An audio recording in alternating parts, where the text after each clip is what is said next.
لله الحمد لله رب العالمين والصلاة والسلام على سيد الأنبياء والمرسلين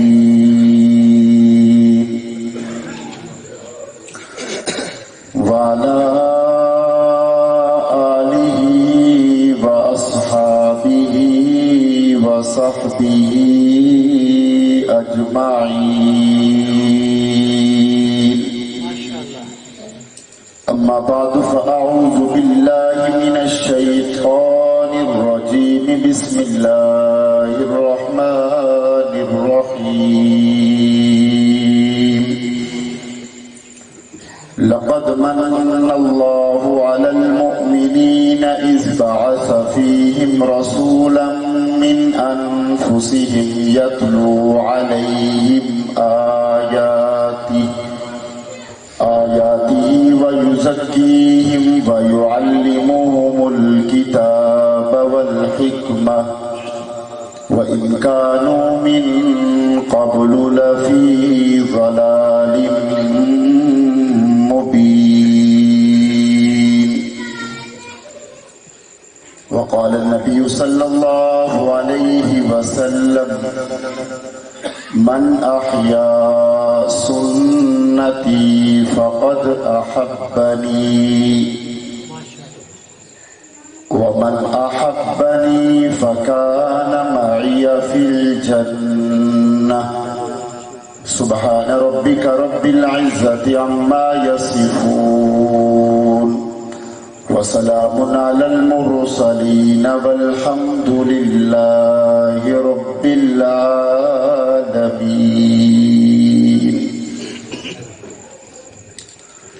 یہ آرزو ہے کہ اپنے آقا کو دھڑکنوں کا سلام لکھوں.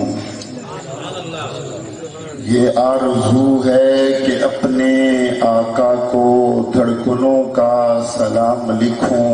نظر سے شبنم کے موتی لے کر پھر میں ان کا مقام لکھوں.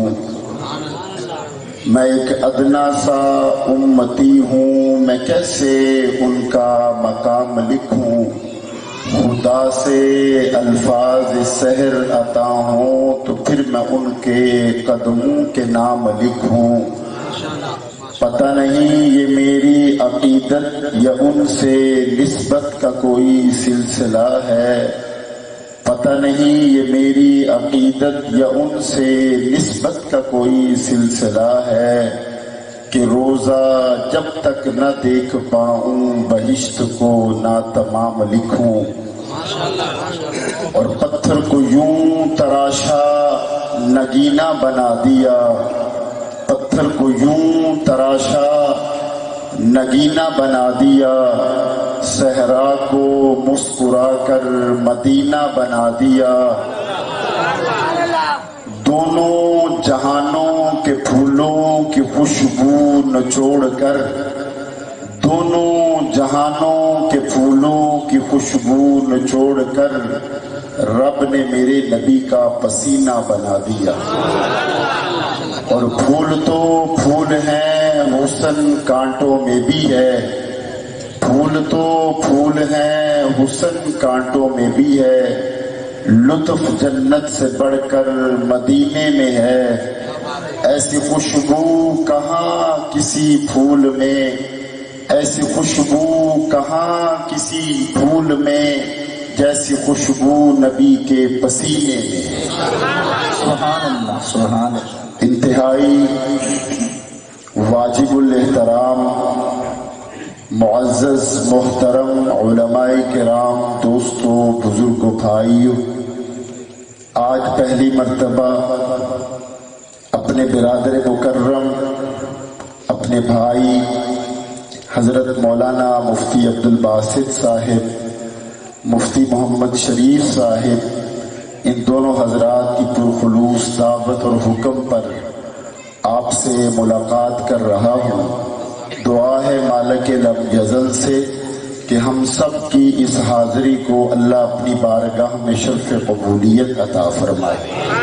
اسٹیج پہ تشریف فرما میرے اکابر علماء حضرت مولانا قاری محمد اقبال رحیمی صاحب، اسی طرح محبت کرنے والی شخصیت میرے برادر کبیر حضرت مولانا امجد صاحب، اسی طرح حضرت مولانا احمد علی صاحب تشریف فرما ہیں، قاری رمضان صاحب تشریف فرما ہیں۔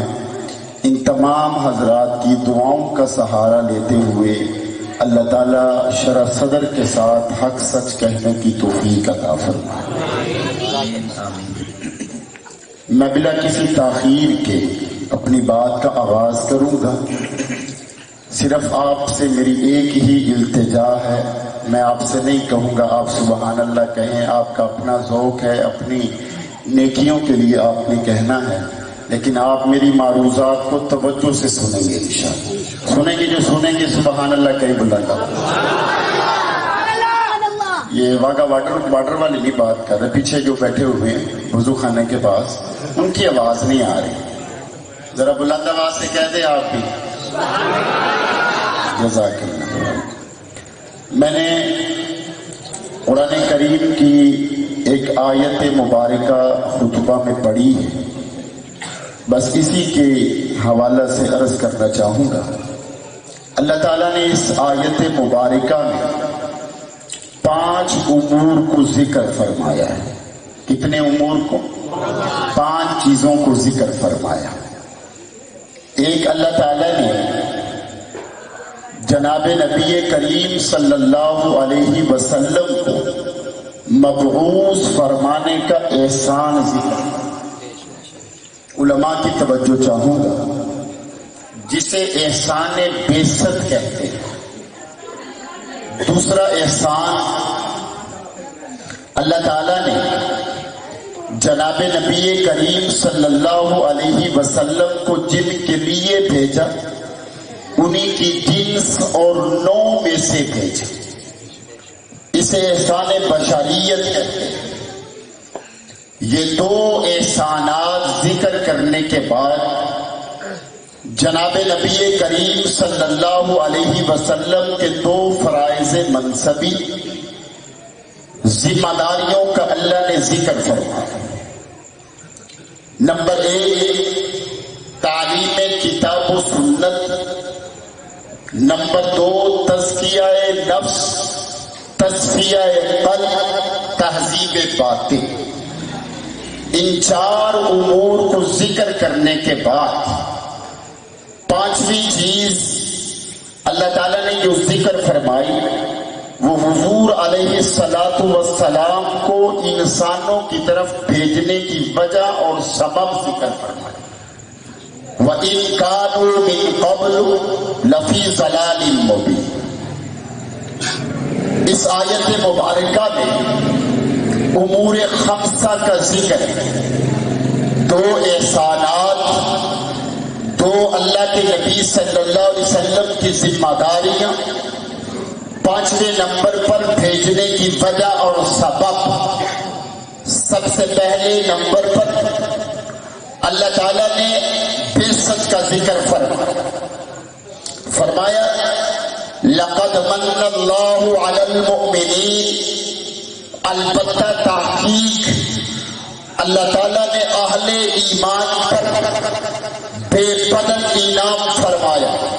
کب؟ اذ بعث فیہم رسولا، جس وقت ان میں ایک رسول بھیجا۔ یہ اللہ کے نبی صلی اللہ علیہ وسلم کے احسان بعثت کا ذکر فرمایا، رسالت کا تذکرہ کیا۔ سوال یہاں پہ پیدا یہ ہوتا ہے کہ اللہ نے اذ بعث فیہم رسولا کہا ہے، اذ ولد فیہم مولودا نہیں کہا۔ بعثت کا ذکر فرمایا، نبی کی ولادت کا ذکر نہیں فرمایا۔ اذ ولد فیہم مولودا نہیں کہا، اذ بعث فیہم رسولا کہا ہے۔ نبی کی بعثت، نبوت رسالت کا اللہ نے تذکرہ کیا ہے، جس ولادت کا تذکرہ ہم کر رہے ہیں ربیع الاول کے اندر، اس کی نسبت بھی محمد مصطفیٰ کی طرف ہے۔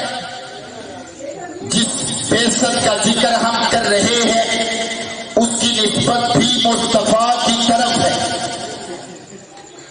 ولادت کی نسبت بھی حضور سے، بعثت کی نسبت بھی حضور سے ہے، لیکن اللہ نے یہاں پہ ولادت کا تذکرہ نہیں کیا، بعثت کا ذکر کیا۔ گو نسبت دونوں کی محمد مصطفیٰ سے ہے، اور نبی کی نسبت میں ہی عزت ہے، نسبت مصطفیٰ میں ہی عزت ہے۔ نسبت مصطفیٰ بھی عجب چیز ہے، نسبت مصطفیٰ بھی عجب چیز ہے، جس کی نسبت نہیں اس کی عزت نہیں۔ میری عزت کا باعث ہے نسبت تیری آقا، میری عزت کا باعث ہے نسبت تیری، ورنہ ہرگز نہیں کوئی خوبی۔ نبی کی نسبت میں ہی عزت ہے۔ جس ولادت کا تذکرہ کر رہا ہوں اس کی نسبت بھی مصطفیٰ کی طرف ہے، اور نبی کی ولادت کی نسبت حضور کی طرف ہونے کی وجہ سے حضور کی ولادت تمام ولادتوں سے اعلیٰ، ہمارے نبی کی ولادت تمام ولادتوں سے، جن کا ایمان ہے وہ بلند آواز سے بولے، ہمارے نبی کی ولادت تمام ولادتوں سے اعلیٰ ہے۔ جیسے آمنہ کے لال محمد مصطفیٰ احمد مجتبیٰ حبیب کبریاء فخر الانبیاء جناب محمد مصطفیٰ کی ولادت ہوئی ہے، ویسے کسی کی نہیں ہوئی ہے۔ حضرت آمنہ فرماتی ہے جس وقت محمد مصطفیٰ صلی اللہ علیہ وسلم حضرت عبداللہ کی صلب سے میرے ذہن میں منتقل ہوئے، مجھے 6 مہینے تک احساس تک نہ ہوا۔ 6 مہینوں کے بعد احساس کی کیفیت اتنی بلند ہو جاتی ہے کہ میں جس پتھر پر بھی اپنے قدم مبارک رکھتی تھی وہ روئی کے گالوں کی طرح نرم پڑ جاتے تھے۔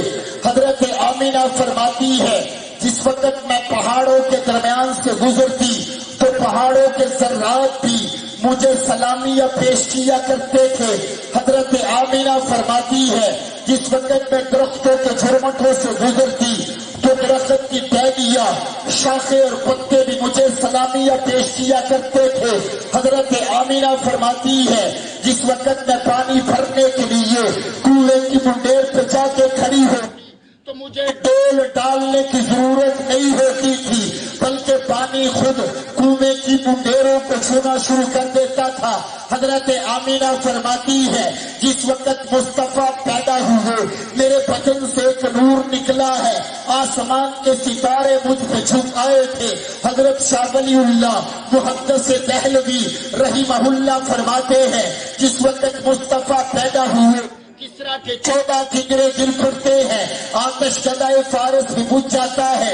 جس وقت مصطفیٰ پیدا ہوئے حضرت آمنہ سرزمین بطحا پہ بیٹھ کر شام اور بصرہ کے محلات کو دیکھ لیتی ہے۔ حضرت آمنہ فرماتی ہے جس وقت مصطفیٰ پیدا ہوئے آپ کے بال بنے ہوئے تھے، آپ کے ناخن کٹے ہوئے تھے، آپ کی ناک کٹی ہوئی تھی، ولید مختونا، آپ مختون پیدا ہوئے ہیں۔ جس وقت مصطفیٰ پیدا ہوئے خوشبو کے انبار اٹھ رہے تھے۔ حضرت آمنہ فرماتی ہے جس وقت محمد مصطفیٰ اس دھرتی کائنات پہ تشریف لا رہے تھے، اللہ کے نبی اپنے جبین نیاز کے تقدس کو اللہ کی بارگاہ میں جھکائے ہوئے سجدہ ریزیاں کرتے ہوئے اپنے آنے والی امت کو یہ پیغام میسج اور درس دے رہے تھے، اے انسان یہ ایک سجدہ، اے انسان یہ ایک سجدہ جسے تو گناہ سمجھتا ہے 1000 سجدوں سے دیتا ہے آدمی کو نجات۔ یہ ولادت مصطفیٰ جس کا ہم تذکرہ کر رہے ہیں اس کی نسبت بھی مصطفیٰ کی طرف اور بعثت کی نسبت بھی حضور سے حضور سے ہے، لیکن اللہ نے یہاں پہ ولادت کا ذکر نہیں کیا، بعثت کا ذکر کیا، رسالت کا ذکر فرمایا۔ اذ بعث فیہم رسولا کہا، اذ ولد فیہم مولودا نہیں کہا۔ اس کی کئی وجوہات ہیں، اپنے علماء کی دعائیں لینا چاہوں گا، چند وجوہات ذکر کرنا چاہوں گا۔ اللہ نے ولادت کا نہیں بعثت کا ذکر کیوں کیا؟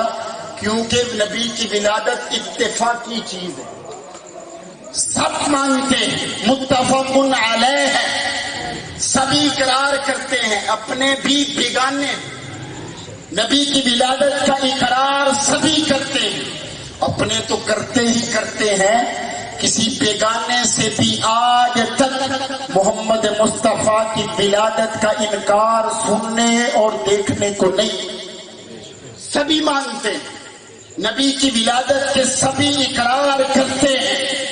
اللہ نے ذکر ولادت کا نہیں بعثت کا کیا، جس کا انکار کیا بھی گیا، آج بھی لوگ کرتے ہیں اور قیامت تک کرتے رہے۔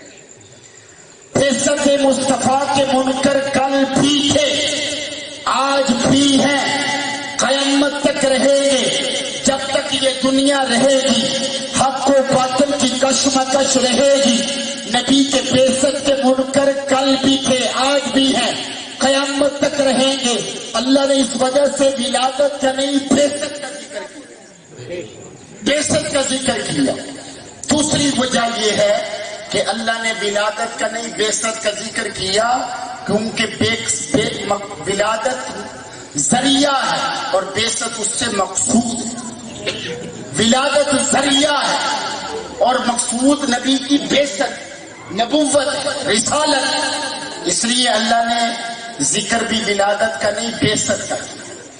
تیسری وجہ عرض کرنے لگا ہوں، اللہ نے ولادت کا نہیں بعثت کا ذکر کیا، نبی کی ولادت سے حضور کا جو تعارف سامنے آتا ہے وہ محمد بن عبداللہ ہے، حضور کی رسالت بعثت سے جو اللہ کے نبی کا تعارف سامنے آتا ہے وہ محمد الرسول اللہ،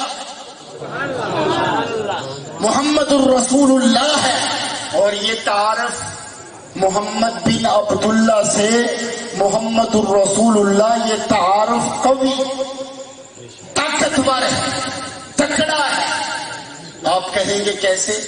ایک مثال سے بات کو سمجھانا چاہوں گا، علماء بیٹھے۔ حدیبیہ کا جس وقت صلح نامہ طے ہو گیا، اللہ کے نبی کو عمرہ سے روک دیا گیا، سرداران مکہ نے روک دیا، حدیبیہ کا صلح نامہ طے ہو گیا، شرائط طے ہو گئی، کاغذ پر رقم کر دی گئی، لکھ دی گئی۔ لکھنے کے بعد اللہ کے نبی صلی اللہ علیہ وسلم نے لکھوایا، ھذا ما قاض علیہ محمد الرسول اللہ، یہ ہے وہ شرائط جس پہ آمنہ کے لال جناب محمد مصطفیٰ نے فیصلہ فرمایا ہے۔ سرداران قریش نے جس وقت دیکھا سہیل وغیرہ اڑ گئے، ہم اگر آپ کو محمد الرسول اللہ مانتے ہو تو پھر ہم آپ کو منع کیوں کریں؟ بخاری کے الفاظ ہیں، ما منعناک، ہم آپ کو کیوں منع کریں؟ اگر ہم آپ کو محمد الرسول اللہ مانتے ہو ہم آپ کو کیوں منع کریں؟ آپ اس کی جگہ ایسی تحریر لکھیں جس کو ہم بھی مانتے ہوں۔ اللہ کے نبی نے حضرت علی المرتضیٰ رضی اللہ تعالیٰ عنہ سے فرمایا کہ اس کو مٹا دو، کوئی بات نہیں، میں محمد بن عبداللہ بھی ہوں، محمد الرسول اللہ بھی ہوں۔ حضرت علی ہاتھ باندھ کے کھڑے ہو گئے، آقا محبت گوارا نہیں کرتی، میں نہیں مٹا سکتا۔ اللہ کے نبی صلی اللہ علیہ وسلم نے خود مٹا دیا، محمد الرسول اللہ کی جگہ اللہ کے نبی نے محمد بن عبداللہ لکھ دیا۔ یہاں سے پتہ یہ چلا کسی کو محمد بن عبداللہ سے اختلاف نہیں ہے، اگر کسی کو اختلاف ہے تو محمد الرسول اللہ سے محمد بن عبداللہ سے اختلاف نہیں ہے، اگر کسی کو اختلاف ہے تو محمد الرسول اللہ سے اختلاف ہے۔ نبی کی ولادت سے حضور کا جو تعارف سامنے آتا ہے وہ محمد بن عبداللہ ہے، اور حضور کی بعثت سے، رسالت سے حضور کا جو تعارف سامنے آتا ہے وہ محمد الرسول اللہ۔ چوتھی وجہ، اللہ نے ولادت کا نہیں بعثت کا ذکر کیا، کیونکہ اللہ ابو بکر اور ابو لہب میں فرق کرنا چاہتے ہیں۔ ماشاءاللہ، سبحان اللہ، فرق کرنا چاہتے ہیں، اور ولادت رسول سے ہوتا نہیں تھا۔ ابو بکر بھی نبی کی ولادت کے قائل، ابو لہب بھی نبی کی ولادت کے قائل۔ ابو بکر کو بھی خوشی ہے، ابو لہب کو بھی خوشی ہے۔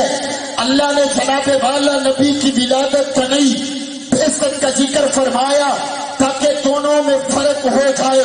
جب نبی کی ولادت کا تذکرہ ہوا، ابو بکر اور ابو لہب مل کے کھڑے ہو گئے۔ جب نبی کی رسالت بعثت کا ذکر کیا، ابو لہب گھر چلا گیا، ابو بکر ساتھ کھڑا ہو گیا۔ نعرہ تکبیر، تاج تک ختم نبوت، شان سیدنا صدیق اکبر رضی اللہ عنہ۔ اللہ فرق کرنا چاہتے تھے۔ ابو لہب نے آئینہ ذات میں دیکھا اور حضرت ابو بکر نے آئینہ رسالت میں دیکھا۔ رسالت میں دیکھا، وہ اس نے آئینہ ذات میں دیکھا، اس نے آئینہ رسالت کو دیکھا۔ صحابہ کرام آئینہ ذات کو نہیں دیکھ کے آئے تھے، آئینہ رسالت کو دیکھ کے آئے تھے۔ صہیب نے روم چھوڑا نبی کی رسالت کا اعلان سن کے، بلال نے حبشہ کو چھوڑا نبی کی رسالت کا اعلان سن کے، سلمان نے فارس کو چھوڑا نبی کی رسالت کا اعلان سن کے۔ جب نبی نے نبوت کا اعلان کیا، گھر بار چھوڑ کے نبی کے قدموں میں آ گئے۔ ابو لہب نے آئینہ ذات کو دیکھا، صحابہ نے آئینہ رسالت کو دیکھا۔ فترویش دربار شاہ رسولہ، فترویش دربار شاہ رسولہ، وہ تصویر ایکان صدیق اکبر، گلستان آقا نے سینچا ہے دیکھا، پہاڑ گلستان صدیق اکبر، رسالت کی راہوں کا محفوظ ساتھی، محمد کا ارمان صدیق اکبر۔ محمد تو سلطان ہے سب انبیاء کے، صحابہ کے سلطان صدیق اکبر۔ ماشاءاللہ، ماشاءاللہ، نعرہ تکبیر، شان رسالت۔ ہمیں بھی خوشی ہے، ہمیں بھی خوشی ہے، لیکن وہ جس کی دلیل ابو بکر ہے۔ ہمیں بھی خوشی ہے نبی کی ولادت کی، لیکن وہ جس کی دلیل ابو بکر ہے، اور کسی کی خوشی کی دلیل ابو لہب ہے۔ ہمیں خوشی وہ ہے جس کی دلیل ابو بکر ہے۔ صدیق اکبر، تیری صداقت پہ کیسے کس کو کلام ہوگا؟ اے صدیق اکبر، تیری صداقت پہ کیسے کس کو کلام ہوگا؟ نبی کا روزہ ہے جس کا مسکن، رشک عالم ہے جس کا مدفن، خدا کی جنت بھی جس کو ترسے ہو، کتنا ذی احترام۔ ذکر ولادت کا نہیں، رسالت کا ذکر کیا تاکہ ابو بکر اور ابو لہب میں فرق ہو جائے، ابو بکر اور ابو لہب میں فرق ہو جائے۔ یہ اللہ نے یہاں پہ بعثت کا نہیں، ولادت کا نہیں، کس کا ذکر کیا؟ بعثت، نبی کی رسالت کا۔ سمجھ آ رہی ہے میری بات؟ یہ اوپر سے گزر رہی آ رہی ہے؟ یہ اللہ نے دو احسان اللہ نے یہاں پہ ذکر کیے، ایک اللہ کے نبی صلی اللہ علیہ وسلم کی بعثت، اور دوسرا جناب والا آگے فرمایا جن کے لیے بھیجا انہیں کی جنس اور نوع میں سے، جنس اور نوع میں سے بھیجا۔ کسی نے کہا کہ نبی کو بشر کہتے ہیں، علامہ اقبال نے کہا فرشتہ مجھ کو کہنے سے میری تحقیر ہوتی ہے، فرشتہ مجھ کو کہنے سے میری تحقیر ہوتی ہے، میں مسدود ملائک ہوں، مجھے انسان رہے۔ نبی بشر ہی نہیں سید البشر ہے، نبی بشر ہی نہیں سید البشر ہے، اور نور ہی نہیں بلکہ نورانیوں کے لیے بھی محل رشک ہے۔ انسانوں میں سے بھیجا، انسانوں میں سے بھیجا۔ اللہ تعالیٰ نے نبی کی زندگی کو آئیڈیل بنایا، لقد كان لكم في رسول الله اسوۃ حسنہ، آئیڈیل بنا. آگے دو ذمہ داریوں کا ذکر کیا. دو ذمہ داریاں، ایک تعلیم کتاب و سنت، نمبر دو تزکیہ نفس، تصفیہ قلب، تہذیب بات. یہ دونوں ذمہ داریاں اللہ کے نبی نے کن پہ پوری کی؟ بولے سارے بولے جن کو سمجھ آ رہی ہے. جن پہ ذمہ داریاں پوری کی؟ صحابہ کرام. صحابہ پہ نبی کی تعلیم و تربیت کا شاکار ہے نبی کے صحابہ. اصحابی کالنجوم فبأیہم اقتدیتم اہتدیتم. راہ ملتی ہے شب کو تاروں، راہ ملتی ہے شب کو تاروں سے، ہدایت ملتی ہے محبوب خدا کے یاروں سے. اللہ نے افلاک روشن بخشی ہے. نبی کے صحابہ کرام کے بارے میں ایک بات عرض کرنا چاہوں گا. حکیم الاسلام قاری محمد طیب رحمت اللہ علیہ نے آفتاب نبوت میں ایک نقطہ لکھا. ہم یہاں پہ کھڑے ہیں، سورج وہاں پہ چمک رہا ہے. ہمارے اور سورج کے درمیان جو خلا ہے، مولانا احمد علی صاحب اس کو فضا کہتے ہیں. اس کو کیا کہتے ہیں؟ فضا کہتے ہیں. جب سورج نہ ہو تو فضا نظر آتی. جب سورج نہ ہو فضا نظر آتی ہے. جیسے جیسے سورج بلند ہوتا ہے فضا اپنی ہستی مٹا دیتی ہے، اپنے آپ کو ختم کر دیتی ہے.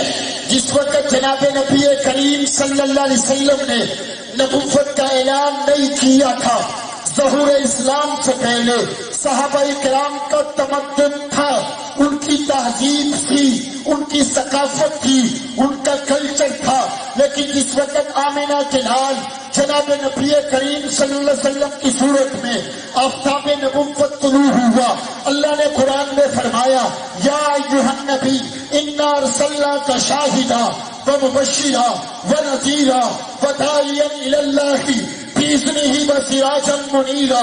ہمارے اور نبی کے درمیان یہ جو روحانی فضا ہے اس کو صحابہ کرام کہتے ہیں. جس وقت اللہ کے نبی صلی اللہ علیہ وسلم کا نبوت کا سورج بلند ہوا، جیسے جیسے بلند ہوتا چلا گیا صحابہ کرام نے اپنی ہستی کو مٹا دیا، اپنے تمدن کو مٹا دیا، اپنے کلچر کو مٹا دیا.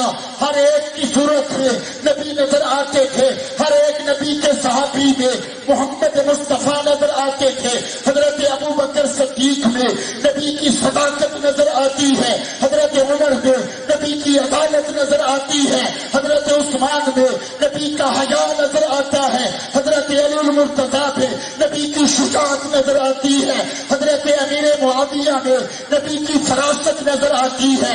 کیوں جناب والا فیضان محمد کی تصویر صحابہ ہے، فیضان محمد کی تصویر صحابہ ہے، اللہ کی شریعت کی تعبیر صحابہ ہے. اگر قرآن کلام اللہ، شان محمد کی، زبان محمد کی تقریر صحابہ ہے. اگر کفر سے بچنا ہے اصحاب سے جڑ جاؤ، اگر کفر سے بچنا ہے اصحاب سے جڑ جاؤ. ظلمات کے طوفان میں تنویر صحابہ. نعرہ تکبیر، تاج تخت ختم نبوت، شان رسالت، شان صحابہ. انہوں نے اپنی ہستی مٹا دی.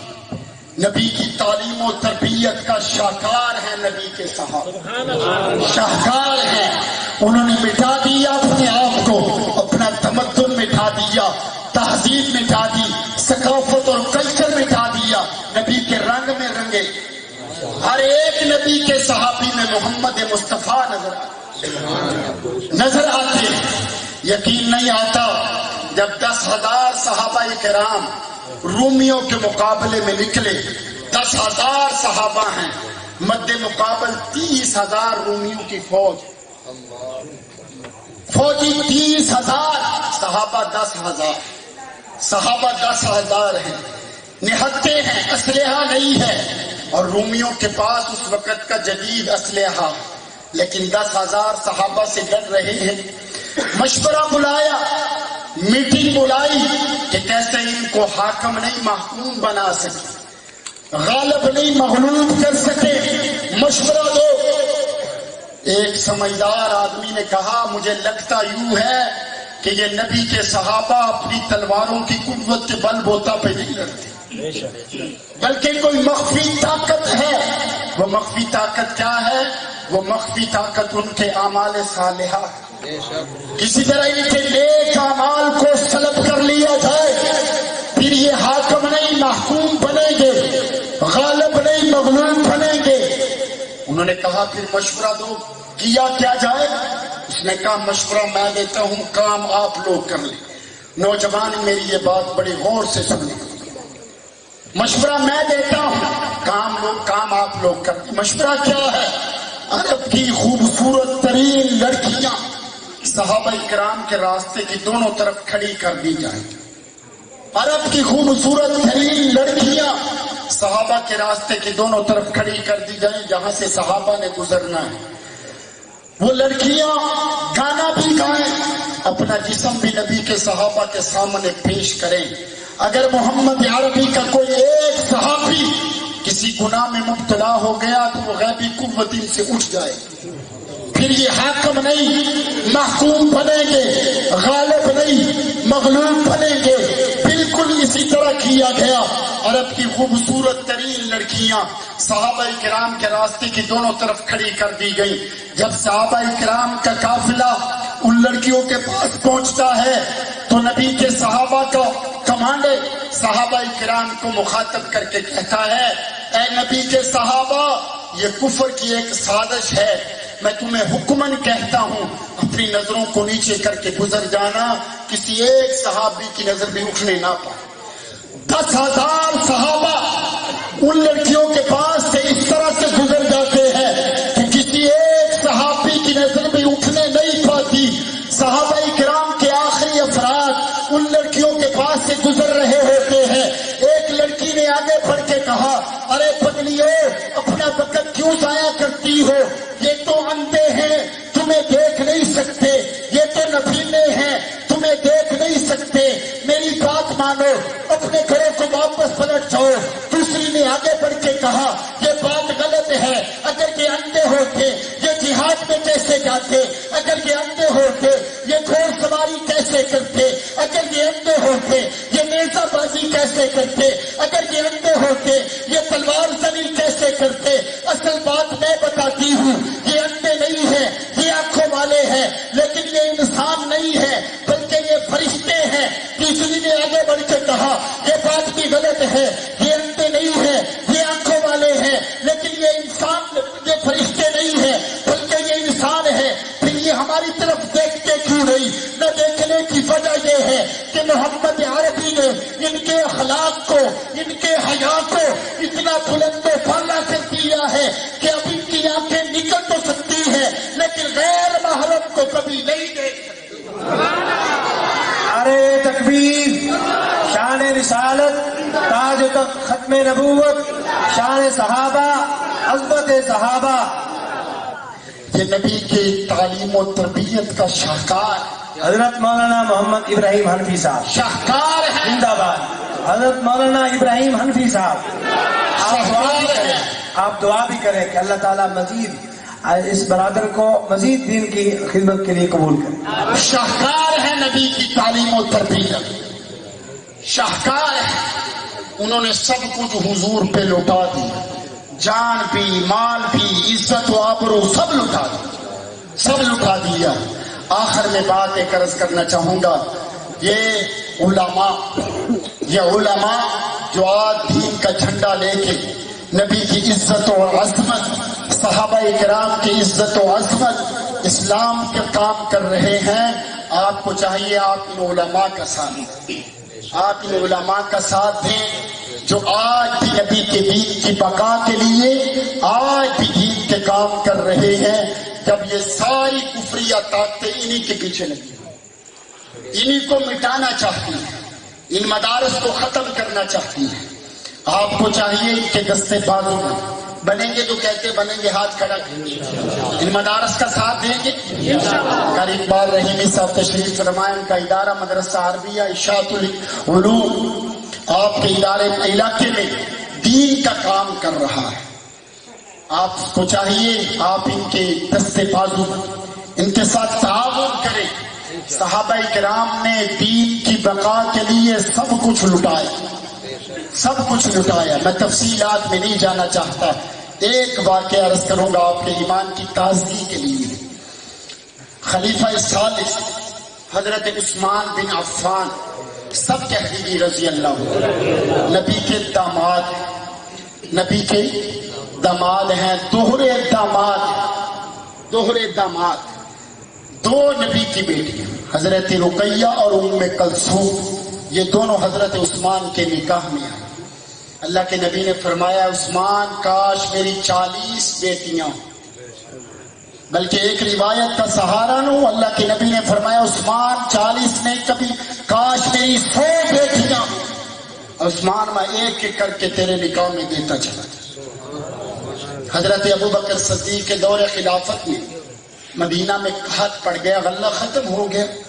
صحابہ کرام پریشان. حضرت ابو بکر صدیق رضی اللہ تعالیٰ عنہ کے پاس آئے کہ آپ اللہ سے دعا کریں، اب تو گھروں میں غلہ ختم ہو گیا، بھوک ہے، پیاس ہے، آپ اللہ سے دعا کریں. حضرت ابو بکر صدیق نے کہا میں بھی دعا کرتا ہوں، آپ بھی دعا کریں. جمعے کے بعد صحابہ مسجد نبوی سے باہر نکلے تو دیکھا کہ ملک شام سے 1000 اونٹ غلے سے لدے ہوئے مدینہ میں آ رہے.